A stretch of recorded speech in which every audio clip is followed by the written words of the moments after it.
El siguiente bloque es presentado por la Iglesia Metodista Independiente de Chile. Para la sola gloria de Dios.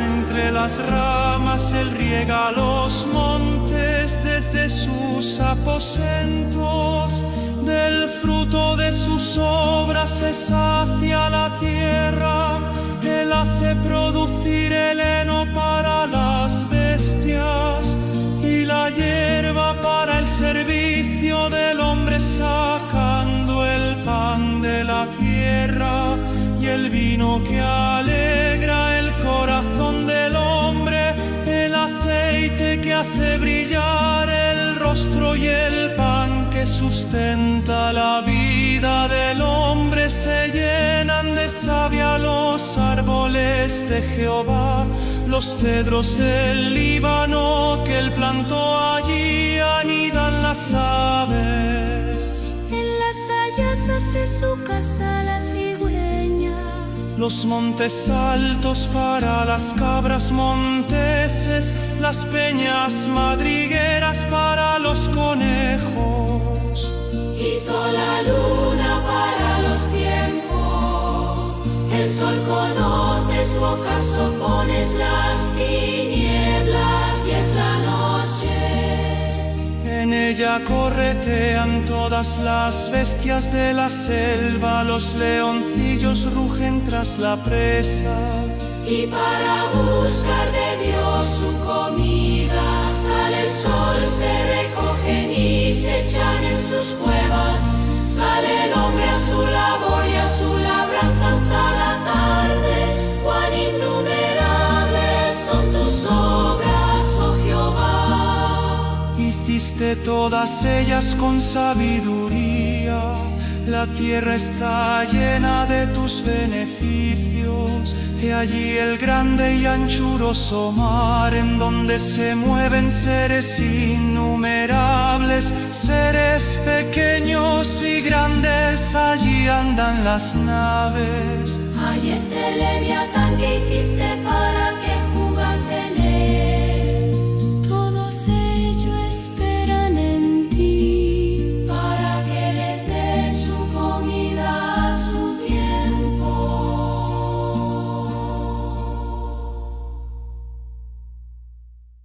Les das, recogen, abres tu mano, se sacian de bien, escondes tu rostro, se turban. Les quitas el hálito, dejan de ser y vuelven al polvo. Envías tu espíritu, son creados y renuevas la faz de la tierra.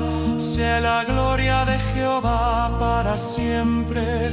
Alégrese Jehová en sus obras, él mira la tierra y ella tiembla. Toca los montes y humean a Jehová, cantaré en mi vida. A mi Dios cantaré salmos mientras viva. Dulce será mi meditación en él. Yo me regocijaré en Jehová. Sean consumidos de la tierra los pecadores y los impíos dejen de ser. Bendice alma mía Jehová. Aleluya.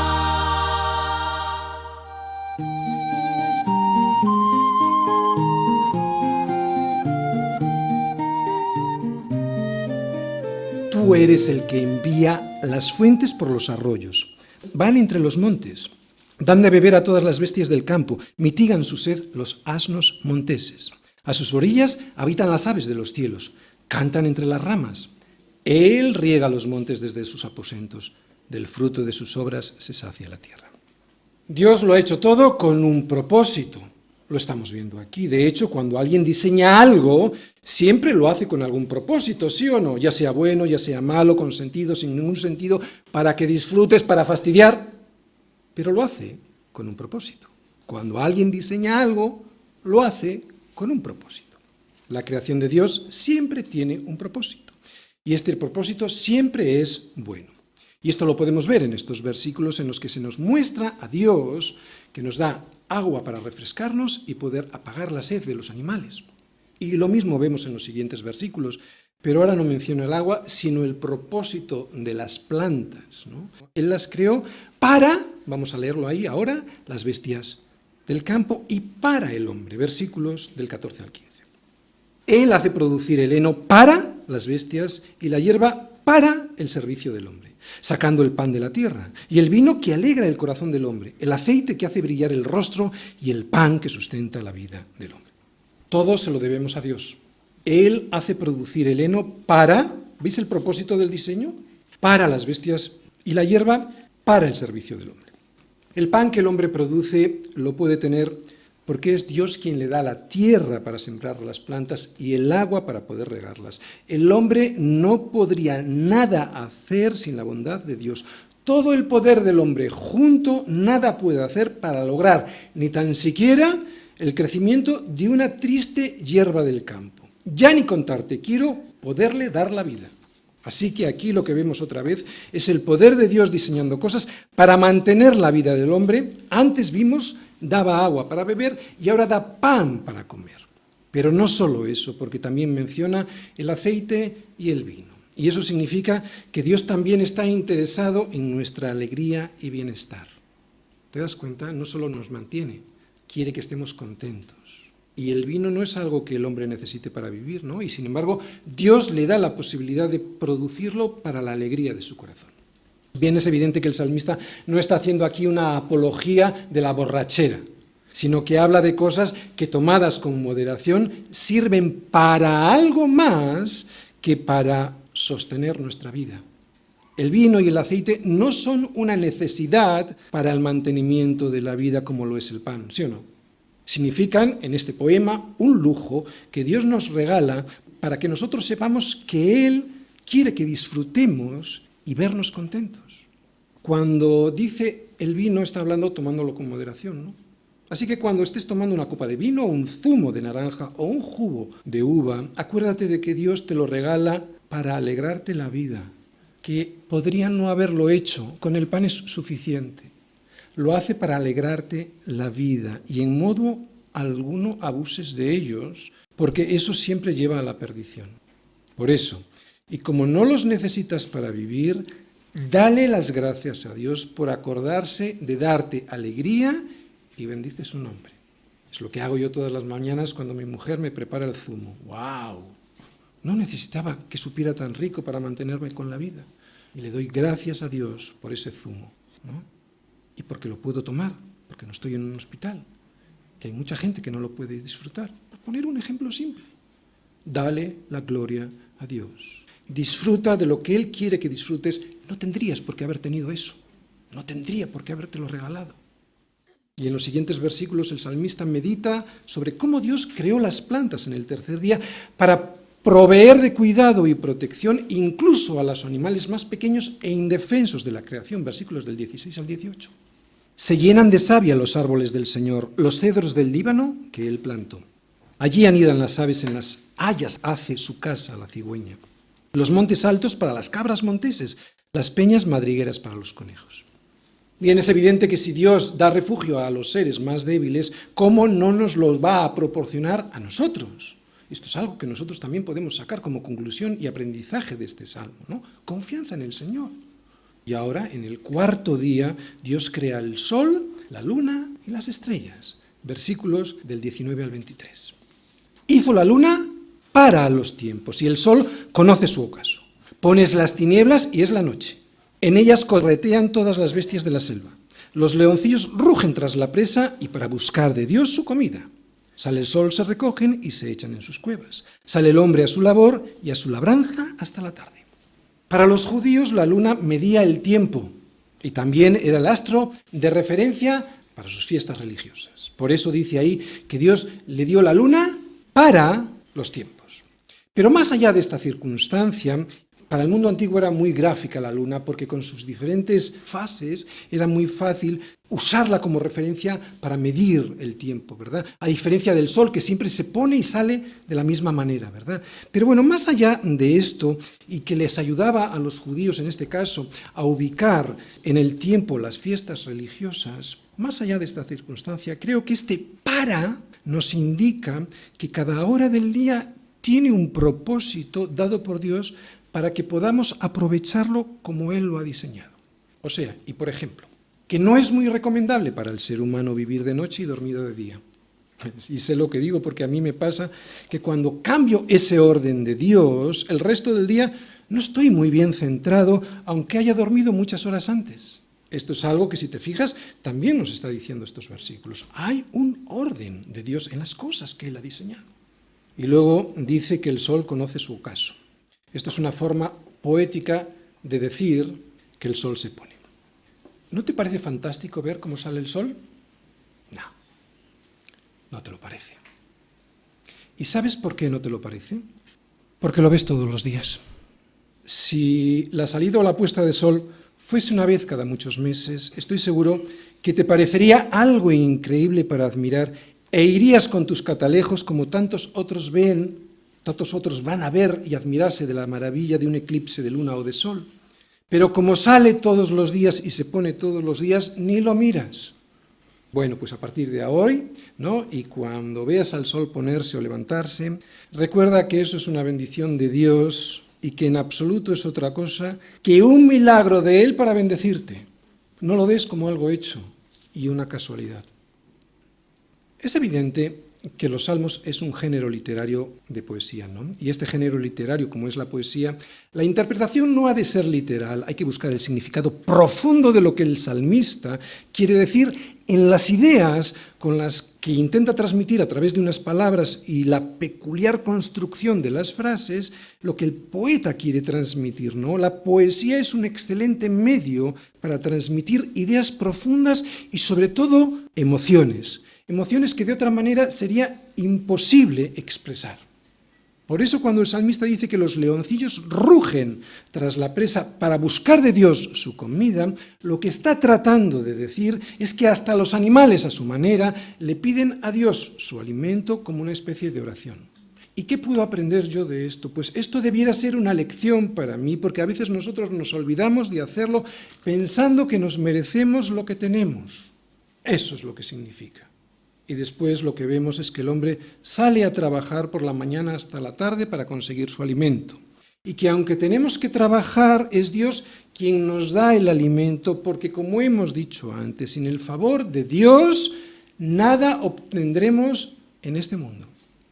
Y ahora el salmista va a meditar sobre el quinto día, ¿no? De las criaturas creadas en el mar y de las aves. Y en el sexto día, los seres terrestres creados en ese día y el hombre. Versículos del 24 al 26. Cuán innumerables son tus obras, oh Señor, hiciste todas ellas con sabiduría, la tierra está llena de tus beneficios. He allí el grande y anchuroso mar, en donde se mueven seres innumerables, seres pequeños y grandes. Allí andan las naves, allí este leviatán que hiciste para que jugase en él. Bien, aquí no está mencionado el hombre, porque al hombre se le ve por todo el Salmo. Recordamos que es una poesía, no está intentando describir exactamente por orden la creación, ¿de acuerdo? Tampoco menciona a las aves y los seres terrestres porque ya habló de ellos antes. Lo que sí menciona son los peces y el leviatán, que aunque puede significar varias cosas, probablemente aquí lo que signifique es la ballena, ¿no? Como ejemplar más grande entre los peces. Y aunque no menciona al hombre, yo creo que no lo hace, porque es el mismo hombre, ese mismo hombre aparece por todo el Salmo bendiciendo a Dios, al observar y maravillarse de toda la creación que Él le regala. Y esta es otra de las enseñanzas profundas de este Salmo, porque desgraciadamente la gente quiere vivir su vida y no quiere adorar a Dios. Y nosotros a veces nos pasa igual. Pero eso es estar fuera del propósito de Dios. Por eso él se detiene un momento, el salmista, para respirar y animarnos a bendecir a Dios. Quiero que te lo imagines de esta manera. Es como si el salmista estuviese sobre una colina alta, sobre un monte, ¿no? Observando desde allí toda la creación de Dios, montañas, mar, y dice: cuán innumerables son tus obras, oh Señor. Hiciste todas ellas con sabiduría, la tierra está llena de tus beneficios. Como si desde ese monte mirara al mar, donde se mueven seres innumerables, seres pequeños y grandes. O sea, recordando el quinto día de la creación, ¿no? Porque Dios creó todos los peces del mar, grandes y pequeños. El salmista nos anima a todos a adorar a Dios al sorprendernos de cómo Él lo ha creado todo y lo mantiene. Es lo que nos dice el siguiente versículo, porque toda la creación, y ahora va a hablar de toda la creación, espera en Él lo que vamos a ver, que le dé su comida a su tiempo. Versículos del 27 al 30. Todos ellos esperan en ti, para que les des su comida a su tiempo. Les das, recogen. Abres tu mano, se sacian de bien. Escondes tu rostro, se turban. Les quitas el hálito, dejan de ser y vuelven al polvo. Envías tu espíritu, son creados, y renuevas la faz de la tierra. ¿Qué me demuestran estos versículos? Estos versículos me demuestran la dependencia de todas las criaturas de Dios. Dios es soberano, absolutamente soberano. Por eso tanto la comida como nuestra vida dependen absolutamente de Él. Él da y nosotros recogemos. Este es el sencillo principio que se desprende del texto. Y también que de Dios depende la vida. Depende porque es el dueño. Él lo creó. Cuando tú creas algo, tú eres el dueño. Esto es algo que el ser humano no le gusta escucharlo, pero es que es así. Y ahora veremos el séptimo día de la creación, ¿no? Dios descansa de su obra de la creación y el salmista nos invita a hacerlo también a nosotros. Versículos del 31 al 34. Sea la gloria del Señor para siempre. Alégrese el Señor en sus obras. Él mira a la tierra y ella tiembla. Toca los montes y humean. Al Señor cantaré en mi vida, a mi Dios cantaré salmos mientras viva. Dulce será mi meditación en Él, yo me regocijaré en el Señor. Bien, en los dos primeros versículos, en el versículo 31 y 32, Dios ve su obra completada, se regocija en ella al verla buena en gran manera y ejerce su poder sobre ella. Él mira a la tierra y ella tiembla, toca los montes y humean. ¿Qué es esto? Soberanía y poder de Dios. En todo el Salmo vemos al hombre alabando al Señor. Pero en los dos últimos versículos que hemos mencionado, el 33 y el 34, vemos que lo dice de una manera muy específica y son las palabras que yo os he subrayado. Cantaré, meditaré, me regocijaré en el Señor. Y aunque, como dice en el versículo 33, eso hay que hacerlo todos los días mientras vivamos, es hoy, en el día de descanso, del descanso, ¿no? Cuando se nos invita a hacerlo de manera más intensa, al ser este un día que hemos apartado especialmente para el Señor. Y ahora viene el último versículo que parece que no pega para nada con el resto que hasta aquí hemos leído, pero sí que lo hace. De hecho, este versículo es el que da el sentido a todo el Salmo, porque Dios ha sido muy misericordioso al dejar que su creación siga con vida a pesar de estar bajo pecado. Sabemos que Dios es misericordioso, pero su justicia se ha de cumplir, porque es imposible ser bueno si no se es justo, ¿lo entiendes? Es imposible ser bueno si no se es justo. Y no se puede ser justo mirando hacia otro lado. Si tú vas a un juez y quieres que se haga justicia sobre algo que te han hecho y mira para otro lado, ¿qué dices de ese juez? Que no es justo, ¿verdad? Claro, cuando a ti te afecta. Cuando estamos bajo la soberanía de Dios y su juicio ya no nos gusta tanto eso. El mal ha de ser pagado y castigado. Lo vemos nosotros en nuestros tribunales. Y cuando no ocurre así nos enfadamos. ¿Para qué ha de ser castigado? Para que la justicia sea satisfecha. Además, y sabiendo que Dios ha sido tan bueno con nosotros al darnos la vida y todas las bendiciones que en este Salmo hemos estado viendo, es realmente horrible contemplar la soberbia y el orgullo de un hombre que no solo no le agradece a Dios todo esto, sino que ignora a Dios y desprecia lo que Él nos ofrece a través de su Hijo en la cruz. Por eso la conclusión, el resultado lógico de la justicia de Dios es el versículo 35. Sean consumidos de la tierra los pecadores y los impíos dejen de ser. Bendice, alma mía, al Señor. Aleluya. El pecado es la nota discordante de todo este salmo, ¿verdad? Por eso ha de ser eliminado. Pudiera parecer cruel eliminar al pecador que peca, más aún cuando todos nosotros somos pecadores. Pero no lo es, ya que Dios ha establecido un medio para redimirle de ese mal, aunque el hombre casi siempre desprecia ese regalo. Así que desde la perspectiva de la justicia de un juez que ha de ser justo al juzgar, este versículo 35 no solo no es la nota discordante, sino que es la nota necesaria para redondear la creación de Dios.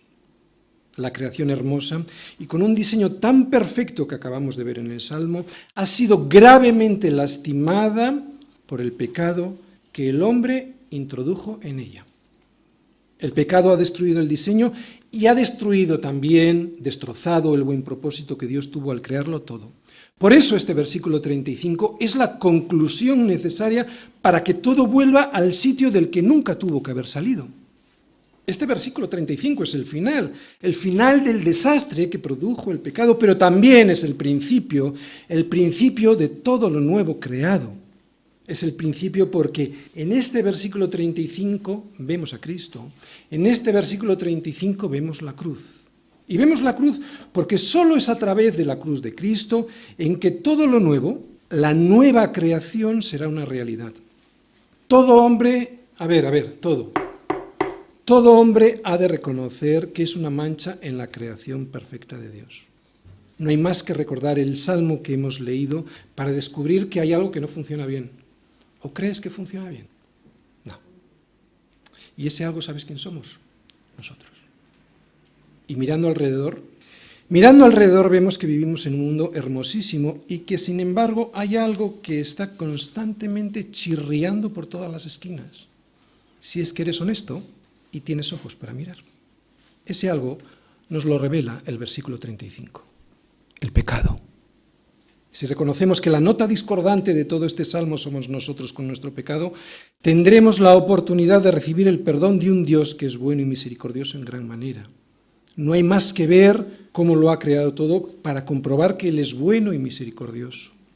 Será ese reconocimiento de nuestro pecado y el arrepentimiento lo que proporcionará el perdón de un Dios justo. No creas que sin reconocerlo y sin arrepentirte habrá perdón. Por Dios, es puro sentido común. Lo vuelvo a repetir, será el reconocimiento de esa situación del hombre, el pecado que hay en su corazón, y el arrepentimiento lo que provocará el perdón de un Dios que es justo y que ha provisto la justicia de la cruz de Cristo. Eso es nuestro rescate, esa es nuestra redención. Necesitamos ser redimidos de este caos al que hemos llevado al mundo y nuestras vidas debido a la soberbia del pecado y que consiste, ese pecado, en no hacerle caso a Dios y vivir independientes de Él. Dios quiere hacerlo, Dios quiere redimirnos, quiere salvarnos, de hecho ya lo ha hecho enviando a su Hijo a pagar por lo que tú y yo deberíamos haber pagado. Y esto es misericordia. Pero el que no acepte este regalo será consumido, como nos dice el versículo 35, y esto es justicia. Y recordamos, no se puede ser bueno sin ser justo. Claro, esto lo entendemos cuando nos afecta a nosotros la injusticia, pero cuando somos nosotros los que proporcionamos la injusticia, ya no nos gusta tanto. Pero tenemos que ser objetivos. No puedes ser juez y parte, porque claro, te vas a no condenar, evidentemente. Es puro sentido común. ¿Tú crees que Hitler se hubiera condenado? Por poner un ejemplo. ¿Por qué? Porque sería juez y parte. Tiene que haber un juez supremo que emita un juicio justo. Y lo tenemos aquí, y ya sabemos cuál es.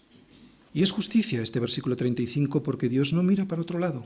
Como un juez justo no mira para otro lado cuando tú vas a ese juicio para que te haga justicia. Si no, sería un juez malo, evidentemente por su injusticia. Se ha de pagar por el mal hecho. Pero atención, Él se ha ofrecido para hacerlo en nuestro lugar. Pero si el hombre, y después de haber disfrutado de todo lo que Dios le ha dado, escupe en su rostro, despreciando el perdón que Dios le ofrece a través de la cruz de su Hijo, y suena horrible, pero es lo que hace la mayoría, escupir en el rostro de Dios. Este hombre será consumido, como nos dice el versículo 35. Y antes de terminar, quiero decir algo que estoy seguro que habrá pasado por la mente de este salmista, del compositor de este salmo. Es imposible ver la santidad de Dios sin apreciar el pecado en nuestra propia vida. Nadie honrado podría nunca decir, sean consumidos los pecadores de la tierra y los impíos dejen de ser, sin pensar eso de uno mismo. Y solo cuando uno ve eso en sí mismo es cuando puede suplicar el perdón de Dios. Nunca antes, porque no lo ve. Y este salmo nos ayuda a ver la belleza y la santidad de un Dios bueno y misericordioso. Conclusión, bendice alma mía al Señor, aleluya, por la salvación recibida. Termino ya. El título de la predicación era, si dejas todo en manos de Dios, verás la mano de Dios en todo.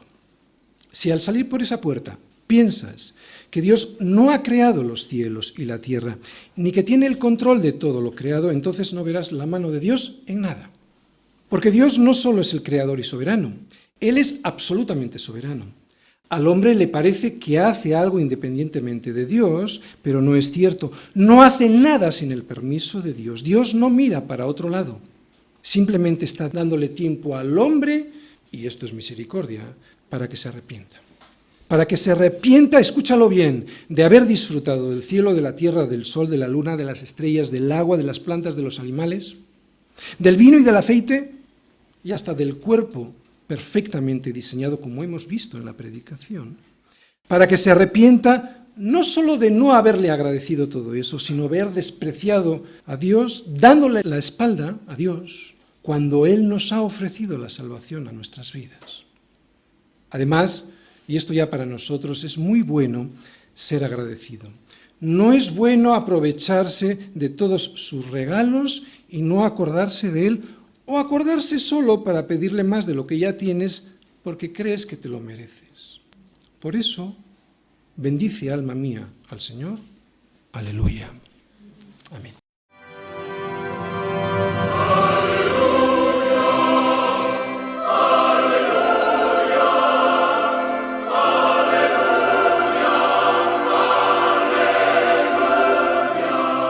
Y aquí concluye nuestro programa de hoy. Los dejamos cordialmente invitados a nuestra próxima edición de Palabra Fiel, para ser más edificados, equipados y establecidos en la fe que es en Cristo Jesús, Señor nuestro. El Señor les bendiga.